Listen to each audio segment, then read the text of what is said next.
Today I'm going to share a story of a time when I hired a climber to help me take down a couple trees right next to a deck.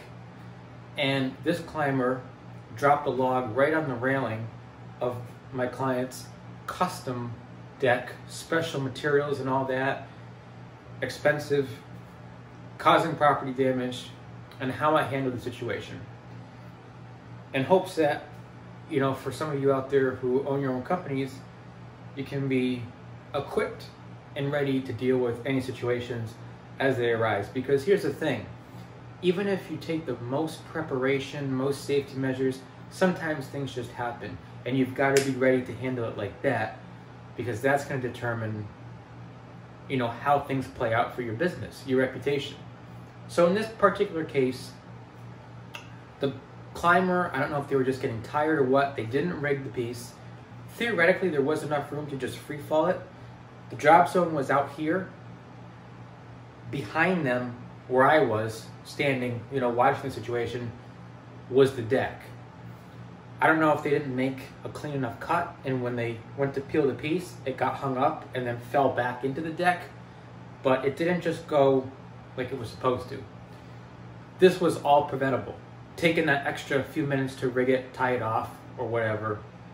And, you know, this could start a whole nother subject on how climber fatigue can lead to accidents. But in the case of this video, as soon as this happened, I immediately took the customer aside, you know, away from the other climber, and I said, look it, I'm sorry this happened.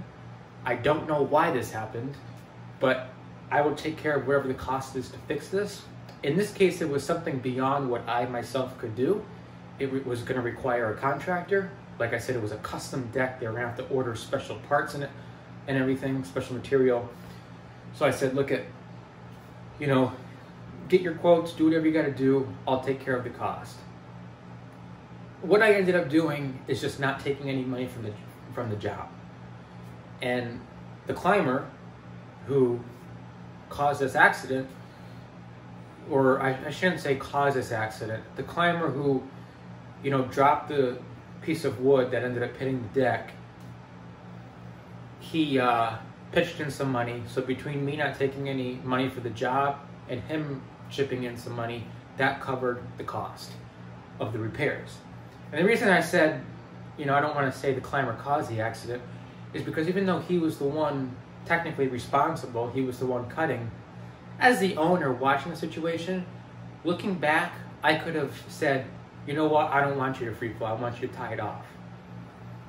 You know, obviously I trusted him to be able to do it the way he wanted to, but as the business owner, you ultimately have the last say as to what people who are working for you are doing.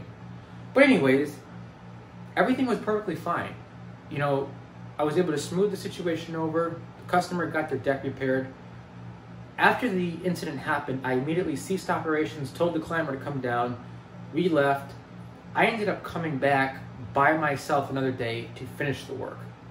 And I rigged every piece out, took no chances. And a year or so later, this person actually called me back about looking for a quote to take down an even bigger tree that was right next to the house and deck. Because I handled the situation properly, and they realized that, you know, I wasn't the one in the tree, and it was just one of those situations that, you know, something happened, but it got rectified, it got fixed. So if something happens, you know, you can be on site or you might not be on site. Taking responsibility and ownership for it and figuring out solutions for moving forward is imperative to your business and your reputation. Because a reasonable person, a reasonable homeowner, you know, will probably realize, okay, you know, something happened, but we can fix it, we can repair it, we can move on. But when you start deflecting blame, you know, not taking ownership, that's when people get upset. You know, if something happens, people want you to work with them to take care of it, as you should. So, you know, you do everything you can to prevent property damage from happening. But if something does happen, you need to respond quickly You need to take ownership and, you know, whatever you can do to resolve the situation. In some cases, it might be as simple as you can buy the materials and fix it yourself. In others, like mine, you know, maybe the homeowner has to hire a contractor and you just figure out, you know, what you're going to do to cover that cost, whether you go through your insurance or you pay it out of pocket. The thing about going through insurance is, you know, once you start putting a claim in, you know, that could count against you. So if you can, you know, pay it out of pocket, that might be the better option. But I wanted to just make this video because kind of what I try to do on this channel is talk about some of the things that is not always talked about in the YouTube tree community. You know, obviously watching videos of people cutting trees is cool and all, but there's a lot of behind the scenes things that I feel need to be talked about and considered for learning purposes. So I hope you guys found this video helpful. I'd love to hear your thoughts on this topic, or, you know, if you've been in a situation, how you handled it. I'll see y'all next time.